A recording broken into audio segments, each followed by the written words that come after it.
Bonjour, lors de notre prochain cours, nous débuterons notre cycle de volley-ball.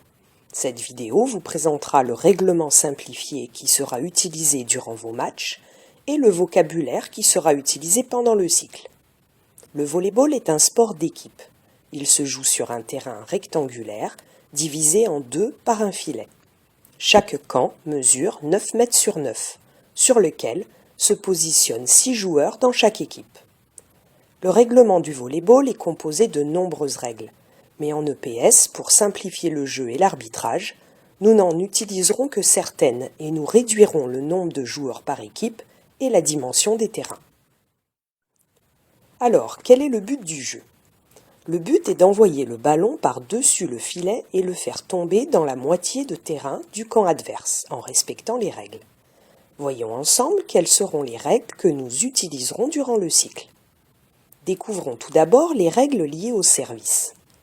Après tirage au sort, une des deux équipes effectue un service qui permet de démarrer la partie.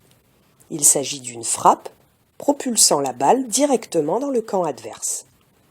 C'est le joueur qui se situe à l'arrière droite du terrain qui sert.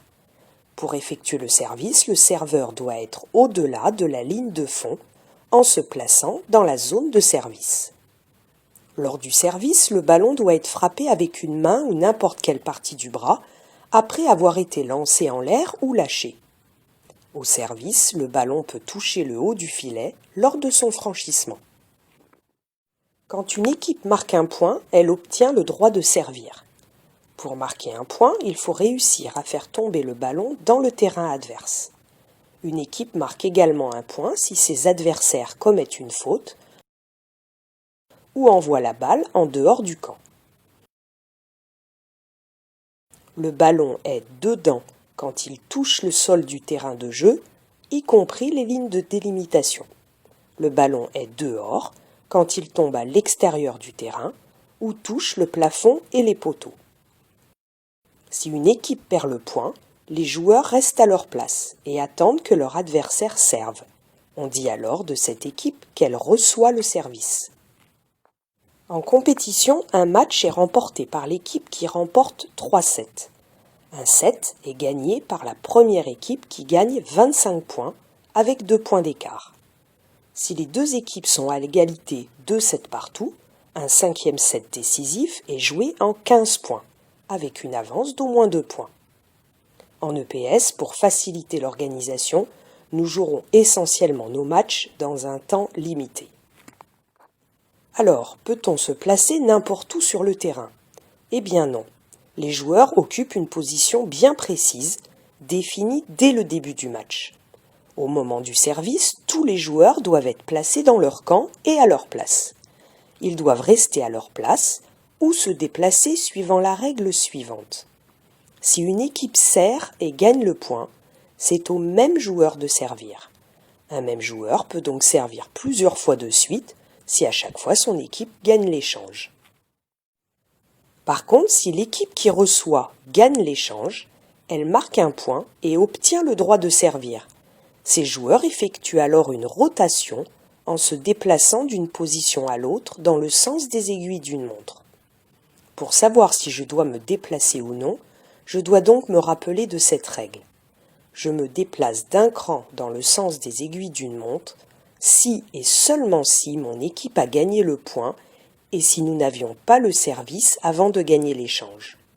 Dans tous les autres cas, si nous avons perdu l'échange ou si nous avons gagné et que nous avions déjà le service, je reprends ma place. Quand nous serons 4 sur le terrain, 2 joueurs seront positionnés à l'avant et 2 à l'arrière. La rotation s'effectuera donc ainsi. Si nous sommes 3, 2 joueurs seront à l'arrière et 1 à l'avant. La rotation s'effectuera en triangle. Dans les 2 cas, ce sera le joueur à l'arrière droite qui servira. Mais nous serons aussi amenés à jouer à 2 dans une équipe. Par conséquent, lorsque nous récupérerons le service, nous tournerons simplement en passant d'avant en arrière et inversement. Enfin, voyons les règles supplémentaires que nous retiendrons pour pouvoir jouer ensemble et garder l'esprit du jeu. En volley-ball, le ballon est joué en le frappant avec n'importe quelle partie du corps. Mais en EPS, nous nous concentrerons uniquement sur les mains et nous ne pourrons ni utiliser les pieds ni la tête. De plus, le ballon doit être frappé nettement. Il ne doit ni être tenu, ni être porté, ni lancé. Chaque équipe a le droit au maximum à 3 touches de balle avant de l'envoyer dans le camp adverse. Le contre, qui est l'action de sauter seul au filet pour bloquer immédiatement le smash de l'adversaire, ne compte pas comme une touche de balle. Si par exemple un joueur saute pour essayer de contrer une attaque de l'adversaire et touche le ballon, ses partenaires peuvent ensuite toucher 3 fois la balle avant de la renvoyer. Un joueur ne peut pas toucher 2 fois de suite le ballon, sauf en cas de contre. Il est interdit de toucher le filet.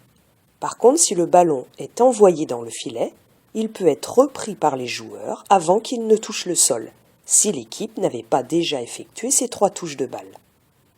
Le pied d'un joueur ne doit pas pénétrer complètement dans le camp adverse. Un joueur ne peut pas effectuer une frappe d'attaque si le ballon est encore dans l'espace de jeu adverse.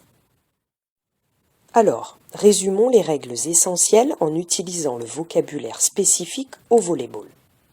Le service est le geste technique permettant la mise en jeu du ballon.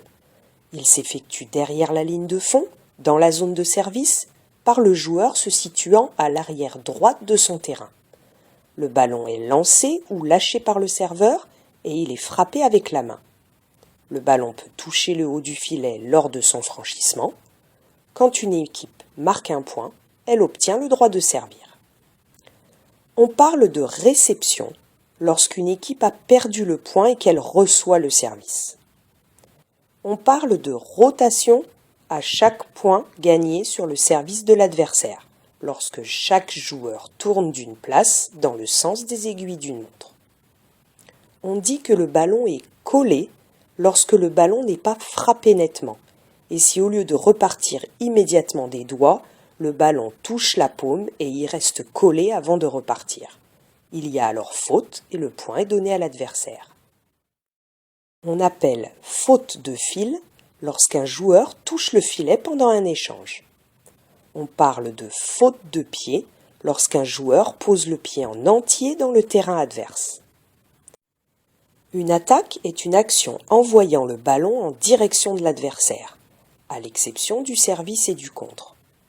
Le contre est l'action des joueurs placés près du filet pour intercepter le ballon provenant du camp adverse en dépassant le haut du filet. Voilà, cette vidéo explicative est terminée et il ne me reste plus qu'à vous donner rendez-vous à votre prochain cours.